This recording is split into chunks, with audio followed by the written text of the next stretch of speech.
this is official. Dan is now no longer in control of the process. It is up to the NFL, and to get reaction on that, we welcome in, of course, Washington football legend and host of B-Mitch and Finley on 106.7 The Fan, Brian Mitchell. What was your reaction to the news and Dan finally agreeing and us hearing from him and Tanya that they are selling the team?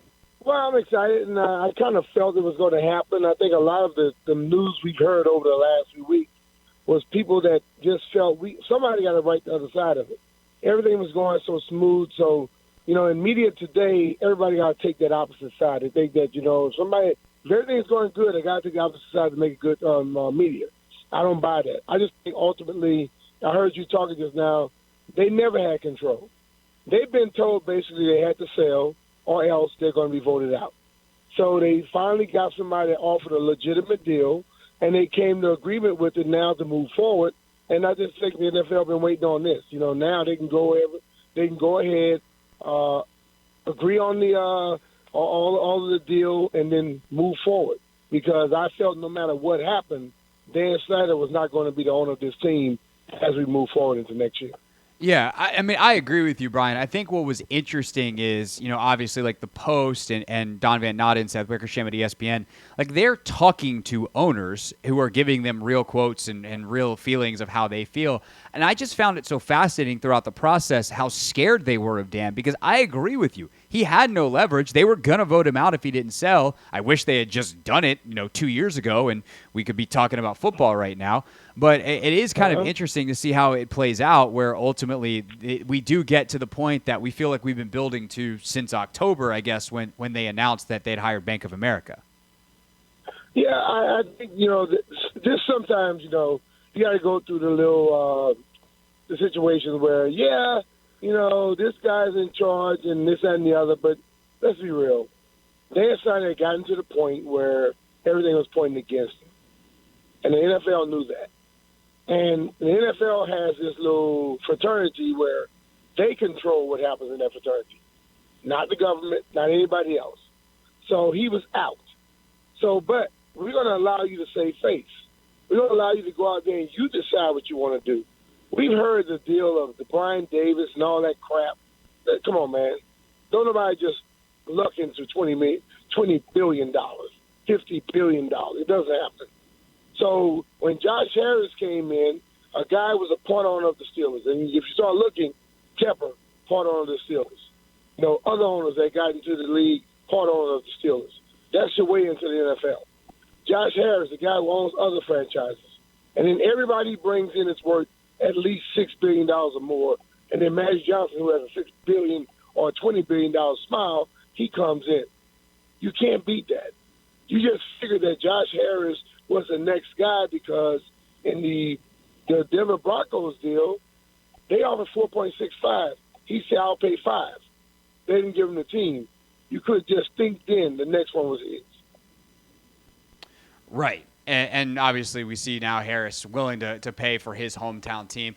Brian, you've been covering this team for a long time. You obviously played for the team for a long time as well, but you've been around it inside. By the way, also congratulations, you, Logan, and Chick are going to be on the pregame this year. That's going to be fantastic for all of us watching. Appreciate it. You've been around it for so long. If Josh Harris comes to you and says, hey, Brian, like you've been around this team as long as anybody.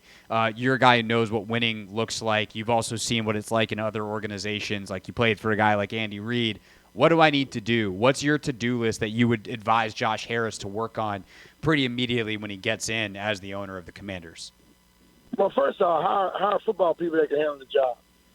And don't think that you know everything, because I don't think anyone knows everything. I think Dan felt he knew everything just because he had success in another business. Then, allow, some people that are already in the building to stay in the building. They changed everyone when they walked in. They went from having, let's say, seasoned women and employees that knew the business of professional football, and they brought in young, attractive women that were just in there and didn't know the business of football, was trying to learn. And now they're losing the team because a lot of the stuff that happened with those younger women that did not know what was going on. And they got involved with stuff. And you know what? The rules are what the rules are. you know. And I think they're dealing with stuff because they came in thinking they knew and thought they could use whatever they thought they could use to make something go forward. Allow the business people and the football people to do their job. And then do not become too close to any football player. I don't care if he's a quarterback or whatever. Let the coach, the general managers handle that situation. You stay away in a sense. It is amazing what happens if you actually treat the people who you hire as people and professionals and hire them for being professionals instead of whatever the hell they did the last 25 years. Brian Mitchell is with us here on the Team 980. Of course, host B-Mitch and Finley over on 106.7 The Fan middays. In terms of the stadium, like, you played at RFK. You know what it was like. It's never going to be that because there's a level of nostalgia there. It's a different time. It's a different era. But as they consider that monumental move for this franchise, where do you come down on where the next stadium could be and how big of a priority location is in deciding it? I think if they can go back to RFK, they should. And I think a lot of people want that to happen. Not only do some of the business people and the government people in D.C. want it to happen, a lot of the business people who are on the side of this football team want that to happen. And I just think that if you get the right people in place, then people will come to an agreement. But I don't think many of the government people or the politicians wanted to deal with Dan Snyder, point blank. So now you got a chance to talk about that again. If not there, why not right where they are now? There's enough room to revitalize that area and build it up into something. If you can't get the great site, RFK, you go to the next site right where they are. I just think that Dumfries, traffic is hell already. I don't want to see extra hell. Yeah, all in favor of extra hell, raise your right hand. There are no hands up in the room. B-Mitch, appreciate the time, sir, on short notice. Have a great weekend, and we'll look forward to hearing what you and JP have to say on Monday. All right, great. Take care of yourself, man. Be cool. You too. Brian Mitchell, everybody with us here on the Hoffman Show. We get back, we'll take more of your calls, 301-230-0980. Your reaction to the news that Josh Harris has entered an official sale agreement with Dan Snyder to buy the Washington Commanders. This is the Hoffman Show on the Team 980 and the Odyssey app.